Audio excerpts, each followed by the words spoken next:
আজকে আমরা দেখি কি প্রধান বিচারপতি নাই, আপিল বিভাগের বিচারপতি নাই, বিচার বিভাগ সেই আমি যে ভবিষ্যৎবাণী দিয়েছি সেটা আজকের সারা দেশের 18 কোটি মানুষ সেটা দেখতেছে। উইদাউট লফুল অথরিটি এটা কন্টেম্প্ট অফ কোর্ট হবে, misuse of abuse of the process of the court এবং উইদাউট লফুল ক্ষমতা অপব্যবহার করে যেখানে high court contempt of court proceeding করার এখতিয়ার, সেখানে তো আপিল বিভাগ পারে না।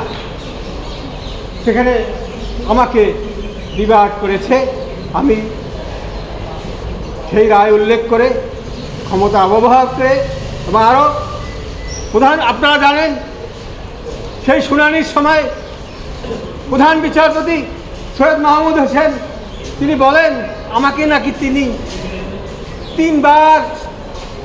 তিনবার কন্টেম্প্ট করেছে, 3 বার মাফ করে দিয়েছে। ডাহা মিথ্যা কথা, যেটা আমি সাংবাদিকদের বিভিন্ন পত্রিকায় লিগাল নোটিশ দিয়েছিলাম। আপনারা যে এই পত্রিকায় দিয়েছেন এই মিথ্যা কথাগুলো কোথায় পেলেন? ওনারা রিপ্লাই দিয়েছে, প্রধান বিচারপতি বলেছে আমরা দিয়েছি। একজন প্রধান বিচারপতি এজলাসে বসে যদি একজন সুপ্রিম কোর্টের আইনজীবীর বিরুদ্ধে মিথ্যা কথা বলে, এটাও কন্টেম্পচুয়াস।